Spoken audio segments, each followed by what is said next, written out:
From pill bottles to fairy houses, from garbage paper to couture fashion. These are my 10 favorite DIY transformations ever. Each one turns the unexpected into something magical, and the last reveal might just change how you see creativity forever.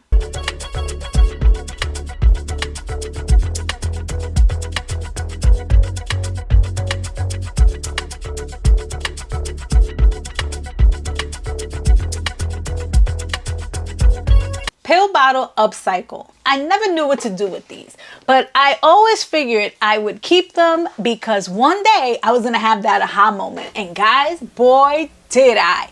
I love this DIY. Candelabras. So I glued them all together, got some air dry clay, made some flowers with some molds that I had, and just went to town. I love this project. I can't even tell you how shocked I was when I saw how this project came out. It is clearly one of my favorites, and I'm proud to bring it to you on this list. Wait until you see what a paper towel roll can become in the next video. Fairy houses. Fairy houses are one of my favorite projects because they prove that even the most ordinary objects like a paper towel roll, paper towel holder, or an old juice jar can hold a lot of magic. Add some clay, wood pieces, and imagination, and suddenly you've built a tiny enchanted home. This started off as being a competition for a Sweet 16 centerpiece, and again, along with the pill bottles, I kept looking at this one item, which is the Dollar Tree paper towel holder.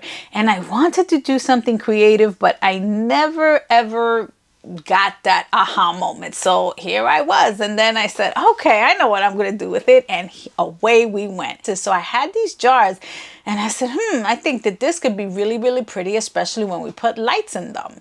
So this is what we made. I just love this project. I decided to go on the opposite ends of the spectrum. One was very natural with the wood pieces, and I kept it as organic as I could using wood pieces. The only off element was the metal structure, but I feel that you needed that in order to make this house stand. Boy, I think this is one of my favorites. I'm so happy that it made it on this list. Yeah, I really love this project. And I had my little pal Norbert there overseeing what I was doing.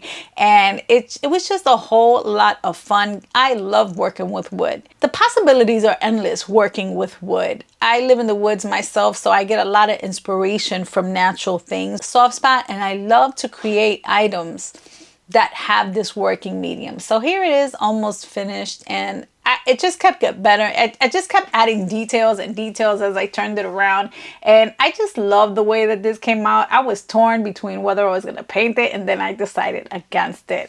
But what I did paint were these fairy houses. I wanted to paint them a color, but then I didn't like the way they looked. I painted them black, and then I went over it with metallic paint, and guys, what beautiful fairy houses. And speaking of enchantment, what if I told you the next project is made entirely of wax and is as sweet as love itself? Now we have my bear candle. I love this project. This project was so cute, guys. I love this bear mold. I used to make little cakes. I used to make cake pops with these cake molds. And I just said, oh, I think candles would be adorable using these cake molds. And I just retired some of them and started to use them for candle molds or for resin-crete or for resin. And I'm just having so much fun. This candle was just so cute. I took two bear halves, put the wick in the middle, and put the bears together. And this candle is completely 3D. A turnaround 3D. I put hearts in there. I put the love block letters. I had little XOXOs, and I generated this adorable little bear label that said, I love you very much. What do you guys think of this? This is more than a candle. It's a statement piece.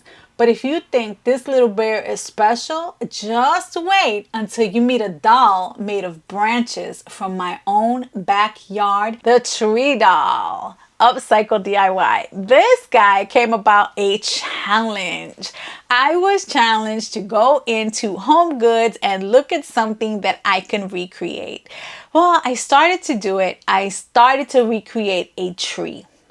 But what happened was, I don't know, I guess it's the fashion background in me. I decided that this looked like a skirt. And then I said, maybe I can make a little doll, because I had these little curly guys that looked like little arms, and then this guy looked like a little head, and then I went with it. I said, oh man, this has to be a branch fashion figure little tree. She had to be a fashionista because she had so much personality, and she was just so cute. She looked like she was just getting ready to go to the Met Gala of the forest or something. I just thought that she was so cute, the way she formed, and I added some glitter little balls that I had. The way she's standing looks like she's twirling around, and the dress is just, you know, twirling around with her.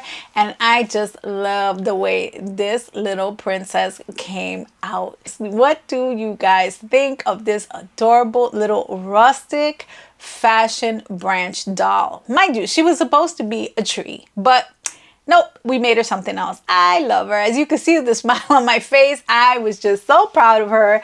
And yeah, that was where we ended up. Isn't she cute?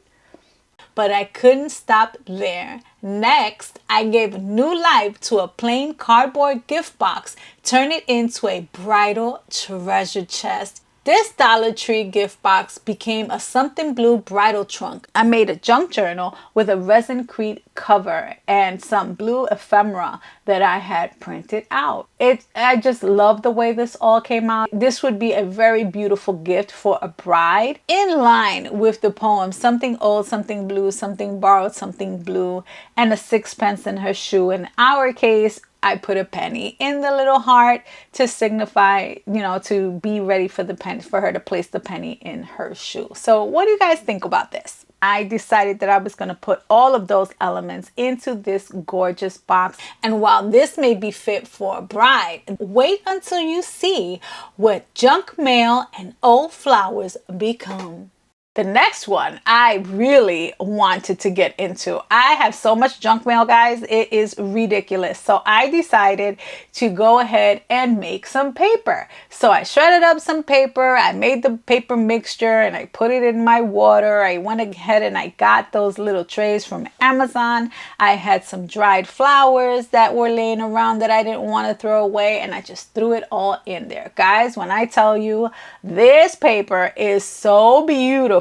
Here you can tell by the way that it already looks in the mixture that this is going to be something pretty. But when I tell you that I wasn't prepared for how pretty it would really look, I'll tell you, I was not ready. Right now it just looked like a whole bunch of gray sludge with some flowers in it. But when this dried, this was absolutely out of this world. I refused to part with the paper. But I don't know, guys. I love this. It was very therapeutic and everybody should try it. What do you guys think?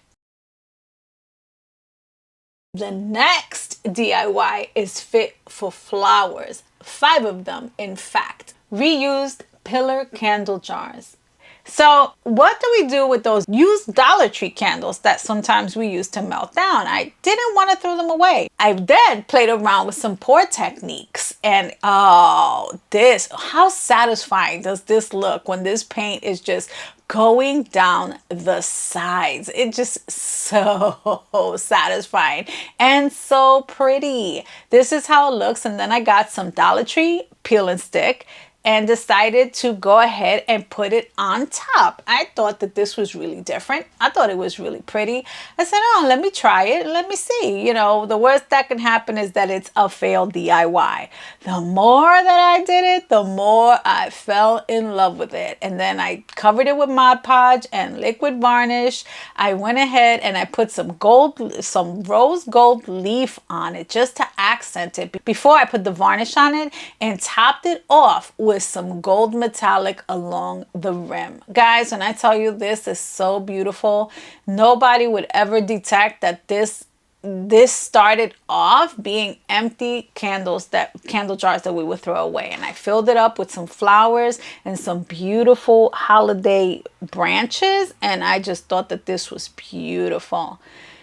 And now let's take things even further into fantasy with a project made from used soap jars and Dollar Tree glass mugs. 2 empty soap jars and some Dollar Tree cups become a fairy fantasy upcycle. This is easy. This is something that you can do with the kids. This would be a great school project for an art teacher. This is just there's so many things that you can do with doing a project like this. You can do this for the holidays, but guys, look at that. That started off as garbage, something that we would just throw out in the garbage. And then these are 2 mugs from the Dollar Tree. They're just really pretty. They're just plain and clear. And I just decided to continue the fairy theme, paint them white with chalk paint, paint the edges with gold, and decoupage this beautiful napkin around it, just like I did with the soap jars. I went ahead and added some more 3D flower elements to it. I think this is one of the most beautiful projects I have made. It's so inexpensive and so easy. What do you guys think about this project? Fairy fantasy upcycle. Proof that even the most unexpected materials can be transformed into something magical. And speaking of fashion fantasy, my next DIY walks the runway straight from the woods. Couture branch fashion figure. Fashion and nature. Nature strikes again. I love working with branches. I love sketching fashion figures. So I figured I would merge the two. This project was just so therapeutic. I really got down into my fashion roots and just sketched out something really quick and made it come to life with these branches. And the more I did it, the more I liked it. At first, I wasn't a real fan of it, but then when it started to take form, I just fell in love with this project. I added some acorn flowers and I went over the whole thing with chalk paint. When I tell you it's a vision, it is a vision. And I added a thrifted frame, and this is what we came up with. So beautiful. Now, guys, the next project, Jingle Jebb. This project is really close to my heart. Last year for Vlogmas, it was Vlogmas 13th and it fell on a Friday. So I decided to have a little bit of fun with a Dollar Tree nutcracker. I said, I'm going to make my own Jingle Jebb in the web. And he is going to be the keeper of Creepmas. Creepmas came about because I was having a play on words with Vlogmas. So I was doing stuff like Restmas, Vlogmas, Sleepmas, and then it was the 13th, Friday the 13th. So I decided to come up with Creepmas. So this is how Jingle Jebb was born. But Jingle Jebb became so much more than a character. I teamed up with a partner overseas. We registered him, we trademarked him, and we created a movement. Because what makes Jingle Jebb so special? Jingle Jebb is created for all of us who have ever felt that we didn't belong. He's not a Halloween character and he's not a Christmas character. He is just different. And he celebrates all of the unique properties, all of our unique quirks that makes you. You are beautiful, you are special, and you are enough. So Jingle Jebb is launching this season. So out of all of my DIYs, this was my absolute favorite. So if you like them, please subscribe so you don't miss out on any other Jingle Jebb videos coming soon. Until the next one, guys, peace. Say bye, Jebb. I will see you guys in the next one. Peace. Say bye, Jebb.